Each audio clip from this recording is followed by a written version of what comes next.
up guys, it's HASSEL on Down the Spiral. Today we'll be interviewing Aske, a well-known hip-hop rapper in Tucson, Arizona. We will go down his spiral and talk about his sound, his tour, and how COVID affected his career. Here with Aske. What's up, Aske? What it do, gang? We're about to do some art. We're gonna paint Aske's name while I'm asking him questions. Open wide, she gotta fit it all. I don't deal with hoes unless my kids involved. 850. So what we're gonna do is we're gonna do like a two-tone fill. I kind of started already, but I sketched with the white, you feel me? And then I got the dark blue right here. So all the bottoms are gonna be dark blue. And then we'll do like a light blue on top. All right, you started off, and I'm just gonna annoy you. Just kidding, I'm gonna ask you questions. So if you could describe your sound, what would it be? My sound is original. I feel like, especially like here, that there's not one person that can sound like me.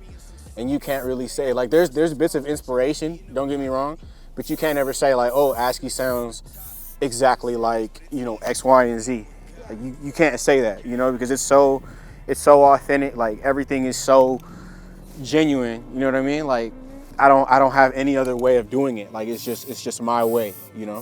What do you think about 90s rap and what today is? I grew up on 90s rap, so it has a special place in my heart.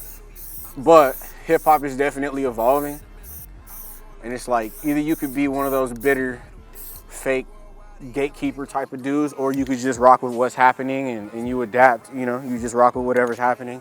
I think it's gotten better over time, like the rhyme schemes are better, production's better, but I definitely pay homage to the 90s because it's a big inspiration in what I'm doing still to this day, you know?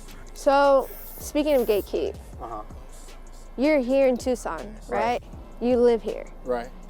Do you think Tucson gatekeeps you? Like, do you feel like you're still underground, or you feel like you're evolving? Like, are you progressing? Like, how do you feel about that? It's easy to think like, oh yeah, like Aske's underground or whatever. And I am to a certain extent, you feel me? But there comes a time where you have to progress and figure it out. And I think to some people, I have some fans that are like, yo, you're keeping it underground, bro. Like you're doing it, you know what I mean? But they think it's like kind of a positive thing. And it can be, but it could also be negative too, because I want people to, you know, show the music to other people, and I want to expand my fan base and things like that. So, speaking of the game, you like went on tour not too long ago, correct? Facts. Yes, I did go on tour. So let me talk about that. I know COVID hit. Like, did that shit just like hit you like a brick, and you're just like, damn, like I can't tour anymore? Were you getting into that lifestyle? Yeah, like COVID is like, it's messing up a lot of things. Obviously, like not being on the road definitely hurts. We just have to get creative with our approach and our hustles, you know what I mean? Like we have to find new things to do, like new bags. Like you just have to continuously find different nuances to the game. Like you can't just be like, oh, because we're not touring, like that's the end all be all. Like we're stuck at the crib, you know what I mean? Like we can't do that. So I'm finding new ways to get creative. I'm finding new hustles. I'm doing different things, and I feel like once things are open again, like I'm definitely gonna be back on the road, like for sure. I think that's huge. Like I really recommend artists to get on the road as much as possible. But yeah, I mean, you know, it's just finding new things to do right now. Still staying busy, still recording, still dropping, just still, you know. What's the craziest story you can tell me that happened on tour? I'll bring up one that's kind of funny. So one time we were on our way to Pendleton, Oregon, man, and I've never been there in my life. So shout out to Oregon. But we went out there and we did all the driving, obviously. And it was my boy Billy's turn. Shout out Billy Winfield, that's my dog. Billy Winfield was driving, and he was on the phone with his girlfriend, and he was telling her bye. I was asleep, and we're on the road or whatever, and all of a sudden I get woken up. I hear it, like, so like we stop or whatever, and we're like, yo, like what happened? And Billy hit like a bumper in the road. So we were stuck. Like we had to like change the spare or whatever, and we did that. We had to get a tire on, obviously, you know, because I mean we're going cross country or whatever. Like we got to get tires. So we were looking for a tire shop, and we ended up in what was it called? It was Baker City Baker City, Oregon, and we were there. And what happened, man? We we told the people what was going down with the tire or whatever, and they're like, "Cool, just leave us the keys." So we went to go to a diner, and while that happened, they went and they changed the tire without us knowing. And we came back, and they're like, "Oh yeah, it's gonna be like $200 for the tire." So we were like, "Yo," like we told them we were gonna make a few phone calls before we wanted to lock in the tire or whatever. And they went and just changed it, man. They just went and changed it, and they're like, "Yeah, we changed the tire." And some old man ended up paying for it. Yeah, so shout out to the old man. But yeah, he paid for the tire, and we got out of there. But yeah, it was super scary because it was a small town. I was like, yo, we're gonna die if we don't pay him. So tell me about the difference of the audience here in Tucson and like going on tour. I feel like going on tour is like, you kind of have like a celebrity status. Like we get looked at differently, and it's like locally, it's like, oh, like that's the homie. You know, I grew up here. I play sports here, whatever. So it's like, oh, like we know Aske, but like when I'm somewhere else, it's like a mystique. You know, like they look at me different, like, oh, like who is this? And eventually, like once we started touring more, like we go to some cities and people already knew who we were. So now we started to have fans in different cities, and you know. So tell me what some of the ways that you've been advertising since, you know, you're not touring right now. So what are like some ways that you've been, you know, spreading your music out? I'm utilizing Instagram more. You know, like I'm killing the ads right now. I'm just running up ads. I'm going crazy. I'm doing a lot of the things that we don't want to do, like the tedious work. You know, like I'm reaching out to people. My team is reaching out to people, like email lists, stuff like that. You know, we're just building that way. But yeah, definitely using like all social media platforms and just going crazy. The Don in the hot show, back at it again. Pussy. Yeah. So you got your crew 850, right? Right. Tell me who's in your crew and what exactly do they do in your team? So, 850 is me, my brother SV, 850 Coast, and I mean, Soul Point's an artist, so that's his job, you know. And then Tanner manages him, so he does that. And then 850 Coast, man, he's all over the place. Like whatever we need him to do, he's just there.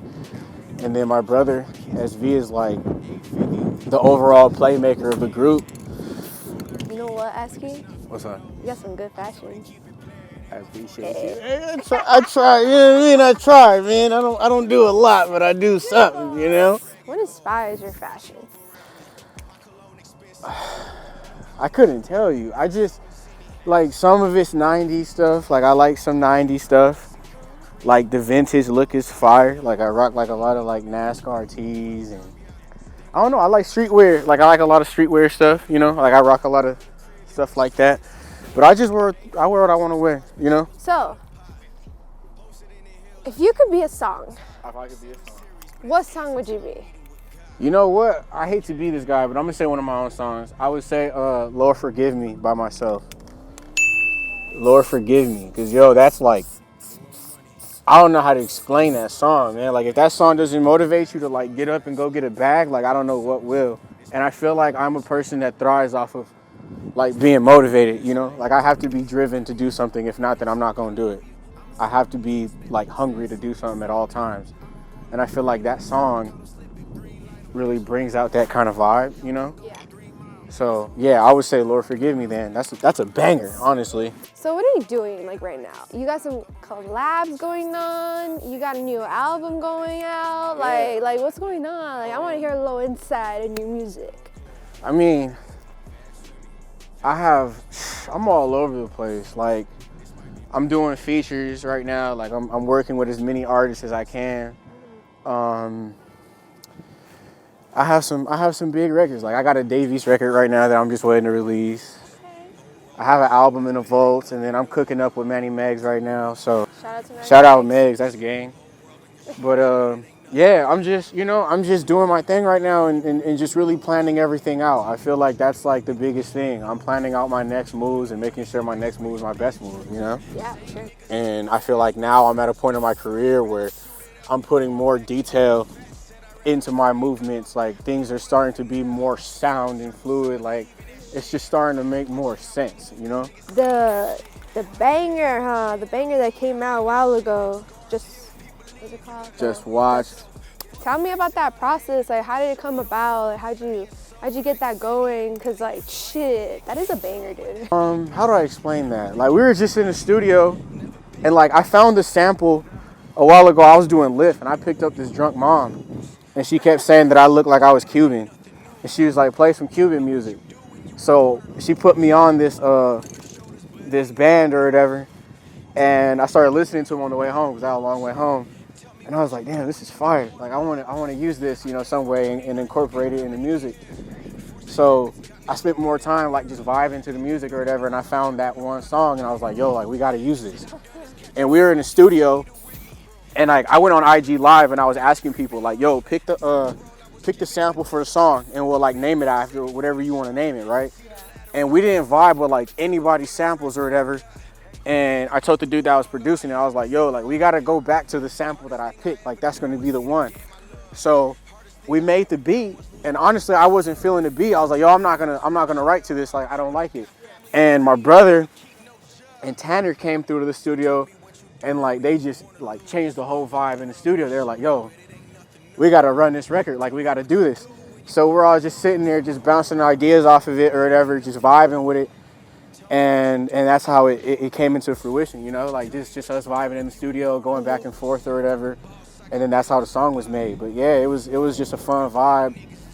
Everybody was doing their thing, and that's what really, I feel like you could hear it in the music, that there was like, you know, a good experience when we made it. It has like a dancing vibe. Exactly, to it. exactly. Yeah. And that's like my biggest record out right now, so I'm happy that we did it, and that's that, you know. Shout out Evander once again.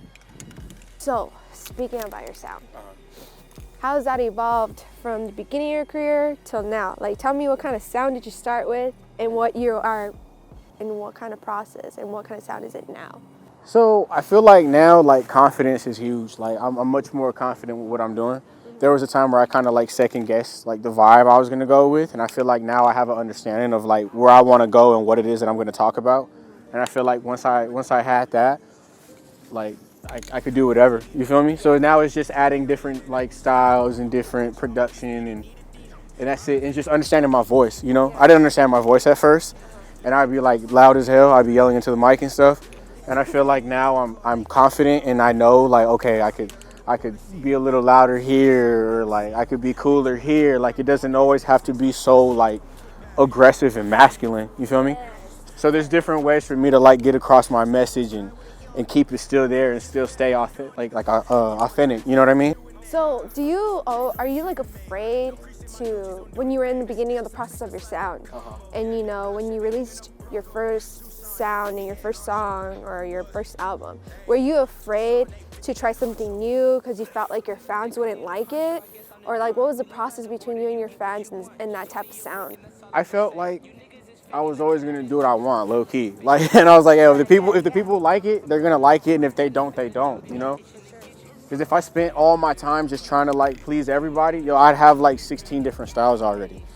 Because there's people now that are like, yo, we want you to just talk about the street shit, or like, yo, we want you to just do like club records, or yo, we want you to do this and that, you know what I mean? And it's like, man, like, this is my like therapeutic release at the same time. Like, it's more than business. Like, this is honestly like what keeps me alive, you know? So it's like, I'm gonna do me, and I'm always open to criticism, but at the end of the day, like, I'm gonna do what I want. So let me talk about your music video productions. Okay. Because you got a good vision on what your song is, but you know exactly what you want to put out when it comes to your videos. And I also want you to talk about the process that you did with us, because we also just shot your music video, right? Right on, yeah. So let's just talk about all that. I mean, I always have ideas, but Go SV is my dog. He's always like directing everything. Yeah. I come up with a few notes here and there, like, oh, we should try this would be dope. My biggest thing is just making sure that we bring the bars to life. Yes. You know, and I feel like you guys did that, and I was like, yo, I'm gonna let y'all do y'all, and I'm gonna enjoy the process. And I feel like you guys were, you know, you guys were dope. You guys were pros, and I enjoyed every second of it. Like, the shit was dope. So, I mean, yeah, as long as my bars come to life and it's nothing corny, we're good, you know? Like that's my biggest thing, and we're able to like paint that picture and we keep everybody visually like involved. That's my biggest thing, and you guys are really dope with that, so. Tell me what we did different that you haven't done in your previous music videos. I would say the different shots. You know, like we did a lot of different shots. I feel like usually we pick like 2 shots, maybe 3, and we kind of just rock with those, and it's like usually performative. But I feel like you guys put me in a different kind of bag, and you kept me like on my toes, you know, and like moving around in different rooms, and each room had a different vibe and a different mood. I feel like you guys brought out a different kind of bag. So that was always, you know, that was dope to me. And you guys had different outlooks, you know, from a lot of other people that I've worked with, which is dope. You guys bring like a fresh perspective to the game, and I feel like I really rock with that a lot. What separates you from any other R&B, rapper, artist, anywhere in the game? I would say my delivery. It's not so much of my message, because I know there's people that are saying the same things that I'm saying, but it's how I deliver it. You know, it's how I get my point across. I feel like that's what separates me. And then just the fact that like what you see is what you get with me. You feel me? Like it's not a lot of weird like industry stuff like with me. I don't think I have that. Like it's not in me to be like one of those, you know, like a weirdo, you know? Like if you see me, it's love. Like I'll talk to you, you know what I mean? Like it's love. Like we'll chop it up, we'll take flicks, whatever it may be. Like it's just, yeah, like I don't know. I take pride in being a genuine person and keeping it actually real. Not telling you I keep it real, but actually being real, you know? As an artist, where do you think you should improve in? Or do you want to improve in anything or in any aspect of your career? I always want to improve. I always strive to have some type of growth, you know? In every type of way, like writing, production, you know, marketing. I feel like marketing has been the biggest thing that we've been, you know, focused on, and making sure that we improve that. But yeah, there's always room to improve, and I feel like the moment you realize that and accept that, you're gonna pop. You know, like you're gonna do your thing, and it's less ego now, and it's more of understanding what the message is and what it is that you got to do. You feel me? So yeah, I'm always looking for ways to improve, and I feel like at times I can be my biggest critic, and sometimes I gotta chill and just be like, all right, you know, I gotta enjoy what's happening. I have to live in the now and be in the moment. So I guess that's another thing you could say I could work on, is just being in a moment and actually enjoying everything. Let's talk about your like egos. You know, there's a lot of ego in this industry. A lot. How do you deal with that? Like, how do you not let your ego get in the way? And how does that work with other like artists? Because a lot of artists have a huge ego. You know what I mean? Facts. With dealing with other egos, I feel like knowing my worth and knowing my value is everything. You know, you could say whatever you want to say, and you could walk into a room like this, but I know who I am and I know what I have to offer. So I feel like that always keeps me in check. And I just try to stay cool. I always try to stay cool in every situation, because the ego shit is real, and it will like ruin a lot of things. And I've learned that. I've seen people mess up off of egos, bridges get burned, and you know, X, Y, and Z. But yeah, just staying cool and collected, like that's the biggest thing, you know, and understanding the difference between knowing your worth and just being arrogant, you know, like that's the biggest thing, is keeping it real up here and in here, and just staying true to yourself and what you believe in. But yeah, you know, if you know what you have going on, nobody could shake that. Like nobody could get in the way of what you know and what you believe if you're solid and you know what you have, you know. And I had to learn that, because I started being in certain rooms with certain people, and I feel like I feel little sometimes. I'm like, damn man, like they're doing blah blah blah blah. And then you have to think like, I'm in the room too, you feel me? Like I'm here too, like I'm in the same room as you, like we're good, and my time and my mind is going to be respected. That's it. I always command respect. So, what's different in this industry, and I want to get your opinion on this, is that more women are involved in this like rap industry and hip hop industry, huh? Right. Like, what do you think about that? I support it all day. All day. I love seeing women get their money and secure their bags, and showing them that they can do it, if not the same, then better than men. And it's competitive, like they're competing too, and they're doing their thing, and I'm all for it. I love it. I really do. I love it. So, I'm gonna let Aske do his art. And I'm gonna see you guys in a sec.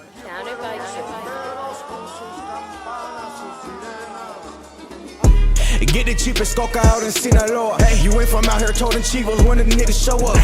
Dime que me ama, bitches say they love me. Tirando leche, I'm a double, she ain't running from me. Talking about that money, bitch, we get a lot. Being a gusto by the beach, I'm sipping micheladas. Heard they was looking for me, still in the city, ain't rapping for free. Back of the Jeep, roof off with that pack on me. That bag on me, they was guessing, now they back on me. When the plug hit the phone, bitch, it's time to go. White bitch looking pretty, it's already sold.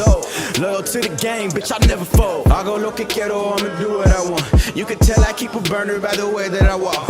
Swerving like I'm faded while she giving me top. We ain't saying too much, cause I'm the nigga to watch. I say, I go lo que quiero, I'ma do what I want. You can tell I So that's a wrap, guys. Thank you so much to Aske. You want to shout out anyone? Yeah, I want to shout out the homie Glow, shout out Segi, shout out COVID, for the big homie Tones. It's 8:50, it's 8 something till they say something. Tucson all day, baby. Thought you knew. Yes, sir. I'll see you guys in the next episode. ballin' with no scouts, just penitentiary looks. Did it on my own, we in the history books. My dead homies gon' live with a mic and a pen. Real killers sitting down, sending kites in the pen. Turn the stove on, ain't no lights in the crib. Fiends waiting by the steps, I'm cutting white up again. I look better in person, model hoes nervous. Los Ochos on the hoodie, but the Gucci's hurt them. Stepping on the pack again, I feel immaculate. Infatuated with bagging shit, I'm the magic kid. You scared of the pressure, I'd rather be the nigga. Coke so white.